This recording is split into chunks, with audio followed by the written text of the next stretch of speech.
Hello అండి. అందరూ ఎలా ఉన్నారు? నేను బాగున్నానండి. నా పేరు రోజా. సిరి ఎంటర్టైన్మెంట్ ఛానల్‌కి స్వాగతం. నేను ప్రతిరోజు రిక్వెస్ట్ వాయిస్‌లోనే చెప్తాను. ఏ స్టోరీకి అయినా స్టార్టింగ్ వాయిస్‌లోనే చెప్తూ ఉంటాను. కానీ ఈరోజు ఇలా మీ ముందుకు రావడానికి ఒక చిన్న కారణం ఉందండి.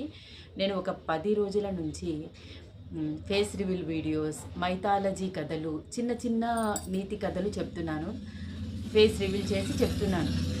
కానీ అవి బాగా క్లిక్ అవ్వట్లేదు. కొటేషన్స్, లవ్ కొటేషన్స్ చెప్పినా, మోటివేషన్ వీడియోస్ చెప్పినా అవి బాగా వైరల్ అయ్యేవి. కానీ ఇవి మాత్రం అసలు ఎవరు చూడట్లేదు. మరి నేను బాగా చెప్తున్నానా?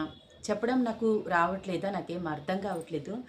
ఒకసారి మీ అభిప్రాయం తెలుసుకుందామని ఇలా మీ ముందుకు వచ్చి ఒక చిన్న వీడియో చేస్తున్నాను. ఒకవేళ అవి బాగోకపోతే, ఆ కంటెంట్ మీకు నచ్చకపోతే నాకు చెప్పండి. నేను ఫేస్ రివీల్ వీడియోస్ కదండి, లవ్ కొటేషన్స్ కానీ ఇంకా ఏదైనా చెప్తే బ్యాడ్ కమెంట్స్ వస్తాయి. మంచి కంటే సొసైటీ చెడుని ఎక్కువ తీసుకుంటుంది కదా. అందుకని నేను లవ్ కొటేషన్స్ చెప్పట్లేదు ఫేస్ రివీల్ వీడియోస్లో. ఎందుకంటే బ్యాడ్ కామెంట్స్ ఎందుకు, చెడు నేను తీసుకోవాలని అనుకోవట్లేదు. అందుకని వీలైనంత మంచి మాత్రమే చెప్దామని మైథాలజీ స్టోరీస్, నీతి కథలు, చిన్నపిల్లలకి చెప్తారు కదా, నైట్ నిద్రపోయేటప్పుడు కథలు చెప్తే పిల్లలు చాలా హ్యాపీగా పీస్ఫుల్ మైండ్తో హాయిగా నిద్రపోతారు. అలాంటి కథలన్నీ చెప్తున్నాను. మరి నేను చెప్పే కంటెంట్ ఎందుకు నచ్చట్లేదో నాకు అర్థం కావట్లేదు. ఏదైనా లోపాలు ఉంటే నాకు మీరు చెప్పండి, నేను సరి చేసుకుంటాను. అలాగే యూట్యూబ్లో నేను ఇప్పుడు కొత్తగా స్టోరీ స్టార్ట్ చేశాను. నీ ప్రేమకై ఎదురు చూసే నీ సీత. ఆ స్టోరీ కూడా చాలా బాగుంటుంది. రాను రాను రకరకాల ట్విస్ట్లు ఉంటాయి. మీరు వినండి, మీకు అర్థమవుతుంది. అప్పుడప్పుడు నేను వీడియోస్లోకి ఇలా వచ్చి మాట్లాడుతూ ఉంటాను. ఎందుకంటే నేను ఏ తప్పు చేయకుండానే ఒక 90 రోజులు నా ఛానల్ ఆపేసి నాపై ఒక రీయూజ్డ్ కంటెంటర్ యూట్యూబర్ అని ముద్ర కూడా వేశారు. నేను అది తీసుకోలేకపోయాను, చాలా బాధపడ్డాను. ఇప్పుడు ఇలా నవ్వుతూ మీ ముందు కనిపించొచ్చుగాక, కానీ అప్పుడు నేను చాలా బాధపడ్డాను. కష్టపడి కథలు రాసుకుని వాయిస్ గంటలు గంటలు ఇచ్చి ఏ తప్పు చేయకుండానే నువ్వు వేరే వాళ్ళవి చెప్పేస్తున్నావంటే ఎంత బాధగా ఉంటుంది.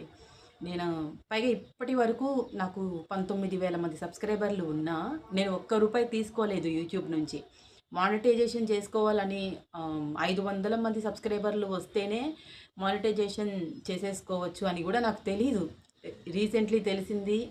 ఈ మధ్యనే నేను మానిటైజేషన్ చేసుకున్నాను. ఇది కూడా, ఈ నింద కూడా నేను మానిటైజేషన్ చేసుకున్న కొన్ని రోజులకే నా మీద పడింది.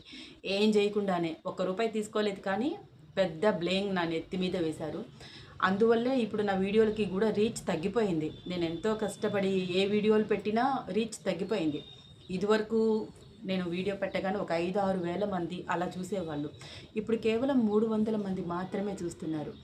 యూట్యూబ్ ఆల్గారిథం నా మీద ఒక రీయూజ్డ్ కంటెంటర్ యూట్యూబర్ అని ముద్ర వేశారు కదా యూట్యూబ్ వాళ్ళు. అందుకని రీచ్ తగ్గించేశారు, వెళ్ళట్లేదు వీడియోస్. మరి మీ అందరూ నాకు ఎంకరేజ్ చేస్తే నేను ఇలాంటి వీడియోలు, ఒక మంచి మంచి కథలు చిన్నపిల్లలకి చెప్పొచ్చు కదా, చిన్న చిన్న నీతి కథలు, అలాంటివన్నీ చెప్తాను. మైథాలజీ స్టోరీస్ చెప్తాను, మంచి మంచి కథలు చెప్తాను. వీటన్నిటికీ నాకు మీ సపోర్ట్ కావాలి. ప్లీజ్ సపోర్ట్ చేయండి. అలాగే నా ఛానల్ని కొత్తగా చూసే వాళ్ళు ఎవరైనా ఉంటే సబ్స్క్రైబ్ చేసుకోండి. నా వీడియోస్ మీకు నచ్చితే లైక్ చేయండి. మీ మిత్రులకి ఎవరికైనా షేర్ చేయండి కంటెంట్ నచ్చితే. ఈరోజు ఈవినింగ్ 6 లోపు నీ ప్రేమకై ఎదురు చూసే నీ సీత స్టోరీ అప్లోడ్ చేస్తాను. అది కూడా అందరూ ఆదరించండి. రాను రాను స్టోరీ చాలా ఆసక్తిగా ఉంటుంది. మీరు ఊహించని విధంగా మెల్ట్ అవుతుంది స్టోరీ. చూసి మీ ఆదరాభిమానాలు నాకు తెలియజేయండి కమెంట్ రూపంలో.